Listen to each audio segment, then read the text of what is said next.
আসসালামু আলাইকুম।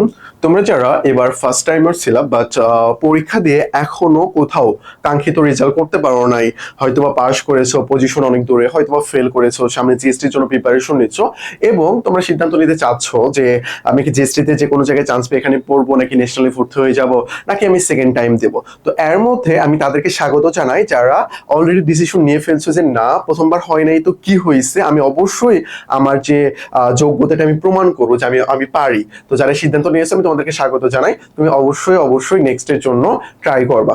তো দেখো এখনো নিজেকে শুধরে নেওয়ার কি রয়েছে, সুন্দর সুযোগ রয়েছে। এটা হইলো সেকেন্ড টাইম। তুমি বিশ্বাস করবা না, একটা তোমাকে আমি কথা বলি, সেটা কি জানো?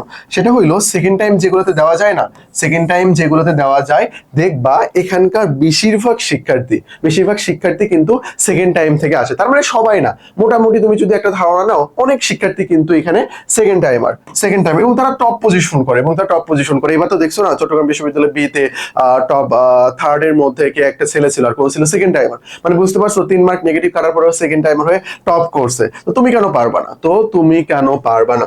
তো যেগুলো ইউনিভার্সিটি রয়েছে, বিশেষ করে জাহাঙ্গীরনগর রয়েছে, রাজশাহী রয়েছে, বিউপি রয়েছে, সিইউ রয়েছে, এই যে টপ লেভেলের যে ইউনিভার্সিটি গুলো আছে না, এই টপ লেভেলের ইউনিভার্সিটি গুলোতে তুমি ট্রাই করতে পারো সেকেন্ড টাইম প্রিপারেশনে ভালো কিছু করতে পারো। এর মধ্যে সবচেয়ে বেশি সেকেন্ড টাইম যাদের আগ্রহ বেশি থাকে, এটা হলো জাহাঙ্গীরনগর আর বিউপির প্রতি। তো বিউপির খরচ নিয়ে অনেক সমালোচনা করা হয়তো, খরচ তাদের কমাই ফেলছে, এটা নিয়ে প্রবলেম নাই। জাহাঙ্গীরনগর কেন? তারা ঢাকার মধ্যে থাকতে চায়, এই জন্য তাদের আগ্রহ থাকে যে আমি জাহাঙ্গীরনগরে পড়াশোনা করবো আর কি। তারপর অনেকে চবি অনেক ড্রিম থাকে সবার, রাবি অনেক ড্রিম থাকে। তো চবি, রাবি, বিউপি, জিইউ, তো এই যে চারটা, এগুলো তুমি বিভাগ পরিবর্তন করে পরীক্ষা দিতে পারবা, আবার এমনিতে পরীক্ষা দিতে পারবা। তো বিশেষ করে যারা সায়েন্সের ছিল, প্রথমবার কিছু হয় নাই, চান্স পাওয়ানোর কোথায় ফেল করতেছে, ভাই তোদেরকে বলবো আমি যে ভাই মানবিক ও বিভাগ পরিবর্তন প্রিপারেশন নিয়ে এই ইউনিভার্সিটিগুলো পরীক্ষা দিয়ে অনেক শিক্ষার্থী চান্স পায়। অনেকে ফার্স্ট টাইমে বিভাগ পরিবর্তনের প্রিপারেশন নিয়ে এখন ইউনিভার্সিটিতে পড়াশোনা করতেছে, তোমারই বন্ধু, তুমি খোঁজ নিয়ে দেখতে পারো। আর যারা আর্টসে রয়েছে, তোমরা তো অবশ্যই প্রিপারেশন নেবা, কারণ তোমাদের জিএসটি অনেক বড় একটা সুযোগ রয়েছে আর কি। তো সেকেন্ড টাইম প্রিপারেশন নেওয়া তুমি স্টার্ট করে দাও, স্টার্ট করে দিয়ে তুমি এই ইউনিভার্সিটিগুলোর তুমি পরীক্ষা দিতে তো পারবা। আমি তোমাদের একটা অ্যাডভাইস দেই, তুমি কিভাবে প্রিপারেশনটা শুরু করবা, চলো কিভাবে প্রিপারেশনটা শুরু করবা এটা নিয়ে আমি একটু তোমাকে কথা বলি। কথাটা হইলো যে ভাই দেখো, তুমি প্রথমে সিলেক্ট করে নেবা কোন কোন ইউনিভার্সিটি তুমি পরীক্ষা দিবা, অর্থাৎ তুমি কোনগুলো দিতে পারবা সবগুলোতে দিবা। আমি তোমাকে অ্যাডভাইস দেবো, সেকেন্ড টাইমের হিসেবে তুমি যতগুলো ইউনিভার্সিটি পরীক্ষা দিতে পারবা সবগুলোতে দিবা, ভালোভাবে প্রিপারেশন নেবা। দেখবা প্রথমগুলোতে চান্স হয়ে গেছে, টপ পজিশন করছে, পরেগুলো তার পরীক্ষা দিতে হবে না। যাবা, যে পরীক্ষা দিবা, চিল করবা, পজিশন করবা, পরে ফেসবুকে পোস্ট দিবা যে আলহামদুলিল্লাহ সেকেন্ড টাইমের হিসেবে আমি এই ইউনিভার্সিটিতে এত পজিশন করছি। যাই হোক, ওকে। তো চলো তুমি আগে কি করবা, ইউনিভার্সিটি সিলেক্ট করে নেবা। আমি প্রথমে জেইউ কে রাখবো, তারপরে বিউপি রাখবো, তারপরে আর ইউ কে রাখবো, তারপরে ছবিকে রাখবো। ভাই আপনি নিজে ছবির হয়ে ছবিকে পিছনে রাখছেন, কারণ অনেকটা দূরে তো এই জন্য আর কি। বাট আবার তোমার ইয়ের সুযোগ সুবিধা মোটামুটি ভালো পাওয়া যায় এখানে, তোমার টিউশনি যে সুযোগ সুবিধা এটা মোটামুটি ভালো পাওয়া যায়। কোথা থেকে দূরে? ঢাকা থেকে দূরে, সেটার কথা বলছি। আচ্ছা যাই হোক, তারপরে আমাদের জবি, বিউপি, রাবি, চবি, এই কয়েকটা ইউনিভার্সিটি না, এই ইউনিভার্সিটিতে পরীক্ষা দিতে গেলে আমার কোন কোন সাবজেক্ট লাগবে দেখো। তোমার বাংলা লাগবে, তারপরে ইংলিশ লাগবে, তারপরে জিকে লাগবে, ম্যাথ লাগবে, তারপরে কি লাগবে, আইকিউ লাগবে। ইংলিশের ক্ষেত্রে যদি তুমি ফার্স্ট এটা যদি যোগ করো তাহলে তুমি ইয়েতেও ইজিলি পরীক্ষা দিতে পারবা, বিউপিতে তোমার টেনশন করতে হবে না। তাহলে বাংলা ইংলিশ শিখে দেবার ভালোভাবে পড়ছোই তো, তাই না? ম্যাথ আইকিউ পড়ছো। দেখো তুমি যদি জাবির বিতে পরীক্ষা দিতে চাও, তোমাকে এক্সট্রা করে বাংলা ইংলিশ জিকের সাথে ম্যাথ আইকিউ এটা তোমাকে ভালোভাবে করতে হবে, ভালোভাবে পারতে হবে। তুমি যদি আবার চবি ডিতে পরীক্ষা দিতে যাও, সেখানে তোমাকে এক্সট্রা করে ম্যাথ আইকিউ লাগবে।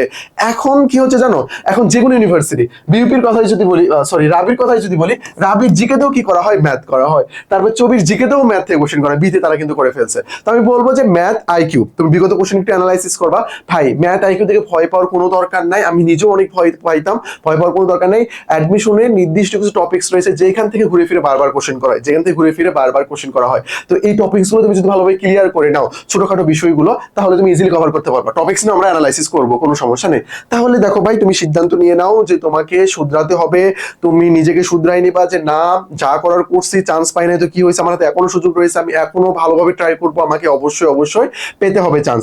বিশ্বাস করবা না, আমাদের অনেক স্টুডেন্ট সেকেন্ড টাইমার থেকে অনেক ভালো ভালো পজিশন করছে, যা আমাদের দেখলে অনেক বেশি ভালো লাগে, অনেক অনেক বেশি ভালো লাগে। তো দেখবা, ট্রাই করবা, ভালো কিছু করতে পারবা ইনশাল্লাহ। আর যারা সায়েন্সের রয়েছে, হয় নাই তোমার একেবারে আগ্রহ জাগতেছে না সায়েন্সে, তাদেরকে আমি বলবো বিভাগ পরিবর্তনের প্রিপারেশন নেওয়া। তুমি যখন ইউনিভার্সিটি চান্স পাবা, দেখবা যে ভাই কিরে, তুলনামূলক ভাবে, আমি যখন এই কথাটা বলি যে অনেক বেশি, তার মানে তুলনামূলক ভাবে এটা তুলনামূলকভাবে দেখবা কি রে, এখানে তো বেশিরভাগ আমি দেখতে পাচ্ছি কিসের স্টুডেন্ট, সায়েন্সের, যারা বিভাগ পরিবর্তন করে আসছে। আমি যদি আমার বিভাগের কথাই বলি, আমাদের যিনি হেড ছিল আর কি, উনিও বিভাগ পরিবর্তন করে চান্স পাইছিল, পড়াশোনা করছে, করে ওখানে আবার ডিপার্টমেন্টের হেড হয়েছে, 1 বছরের জন্য হয় আর কি। তা আমরা ফার্স্ট ইয়ার যে সময় ছিলাম আর কি, তারপর দেখলাম যখন দাঁড়াতে বললো যে কার আগে সায়েন্স ছিল, দেখো বেশিরভাগ স্টুডেন্ট দাঁড়াই ফেলছে, এরকম আর কি, তুলনামূলক বেশিরভাগ আর কি দাঁড়াই ফেলছে। তো এরকম আর কি ব্যাপারটা। সায়েন্সের যারা আছো এটা তোমরা করতে পারো সায়েন্সের। দেখো এখানে আর্টসের হিংসা করার কোনো দরকার নাই, ওদের জন্য আলাদা সিট থাকে, কিছু কিছু ইউনিভার্সিটি আবার একত্রে থাকে আর কি, এটা একটু জাস্ট প্রবলেম, তাছাড়া ওদের আলাদা করে সিটও দেওয়া হয়। তো তুমি ভাই প্রিপারেশন শুরু করো, তোমার কাছে বই আছে না, সবকিছু আছে, টপিকস লিখে ফেলো যে কোন ইউনিভার্সিটির জন্য কোন কোন জায়গা থেকে কোশ্চেন আসছে, কোন টপিকস আমার পড়তে হবে, আমি কোনগুলো পারি কোনগুলো পারি না। এগুলো কিভাবে করবা, আমাদের ভিডিও দেখেও করতে পারো, অথবা আমি তোমাকে বলবো তুমি কোশ্চেন ব্যাংক অ্যানালাইসিস করো, প্রত্যেক ইউনিভার্সিটির প্রত্যেক ইউনিটের 10 বছরের কোশ্চেন অ্যানালাইসিস করো, টপিকস লিখে ফেলো, সবগুলো টপিকস লিখে ফেলো, ওই টপিকস গুলো বারবার রিভিশন দাও, কোনগুলো পারো কোনগুলো পারো না এইটা। আর এক্সাম ব্যাচ অথবা কোনো কোচিং এর মাধ্যমে একটু যুক্ত হয়ে থাকো, নাহলে তুমি তোমার পড়াশোনার কনসিস্টেন্সি ধরে রাখতে পারবে না। প্রথমে তোমাকে 9 ঘন্টা পড়তে হবে না, 4 থেকে 5 ঘন্টা পড়া শুরু করো, এইটা আস্তে আস্তে বাড়াও, এটা তুমি আস্তে আস্তে বাড়াও। আর সপ্তাহের মধ্যে একদিন নষ্ট করতে পারো, 2 দিন নষ্ট কিন্তু করা যাবে না। আশা করি আমি তোমাকে বিষয়টা বোঝাতে পেরেছি। তো আমি মূলত এই পর্যন্তই তোমাদের কথা বললাম। আমাদের second time foundation batch 1 launch করা হয়েছে, এই ব্যাচে ভর্তি হলে তুমি এখন থেকে একেবারে অ্যাডমিশনের শেষ পর্যন্ত আমাদের সাথে থাকতে পারো, বুঝতে পারছো? মানে যতগুলো পরীক্ষা, যতগুলো তোমার ক্লাস, সবগুলোর অ্যাক্সেস তুমি এখানে ফ্রিতে পেয়ে যাবে। ডেসক্রিপশন বক্সে ডিটেলস দেওয়া আছে, আমি তোমাদেরকে না বলি এখানে। একটা ব্যাপার শুধু বলি, আমরা কিন্তু 3টা এক্সক্লুসিভ বই দেবো ভাই, বাসায় কুরিয়ার করে পাঠানো হবে, অনেক সুন্দর বই প্রোভাইড করা হবে তোমাদেরকে। তো এই যে আমাদের নাম্বার, ডিরেক্ট পে করে ভর্তি হয়ে যেতে পারো। আমি বলবো তোমাদেরকে তুমি নক দাও, আমাদের সাথে কথা বলে তারপরে ভর্তি হয়ে যাও আর কি। জিএসটি রিভিশন এবং এক্সাম ব্যাচ আমাদের রয়েছে, যারা জিএসটি প্রিপারেশন নিচ্ছ তোমরা আমাদের এই কোর্সটা দেখতে পারো। আমাদের ultimate suggestion, ultimate MCQ practice বই রয়েছে, তোমরা চাইলে বইগুলো দেখতে পারো, যদিও আমাদের বই স্টক আউট, আমাদের শুধু ওইটা অ্যাভেলেবল আছে।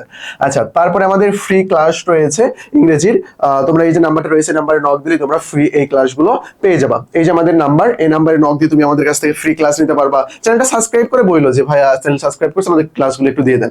ইংরেজি ফ্রি ক্লাস নিতে পারো, 10টা বেসিক ক্লাস। তারপরে তুমি আমাদের কাছ থেকে এক্সাম বেসের পিডিএফটা নিতে পারো। তারপরে তুমি আমাদের অ্যাডমিশন সংক্রান্ত যে কোনো জিজ্ঞাসা করতে পারো, এটা হোক পড়ালেখা সংক্রান্ত। ধরো তুমি একটা ইংলিশ এমসিকিউ সলভ করতে গেছো, এটা পারতেছো না, এটাও তুমি চাইলে আমাদেরকে নক দিতে পারো, কোনো সমস্যা নেই, কোনো সমস্যা নেই। অথবা তুমি বুঝে উঠতে পারতেছো না যে সেকেন্ড টাইম থেকে কোন কোন ইউনিভার্সিটি পরীক্ষা দেওয়া যায়, কোনটাতে দেওয়া যায় না, এই বিষয়গুলো জানতে চাচ্ছ, সেটাও তুমি আমাদেরকে নক দিতে পারো, কোনো সমস্যা নেই। আশা করি আমি বিষয়টা বোঝাতে পেরেছি। আমরা তোমাদের জন্য সবসময় মুক্ত, হয়তো একটু লেট হইতে পারে, বাট আমরা এটা সলভ দেব। তো আজকে এই পর্যন্তই, আসসালামু আলাইকুম।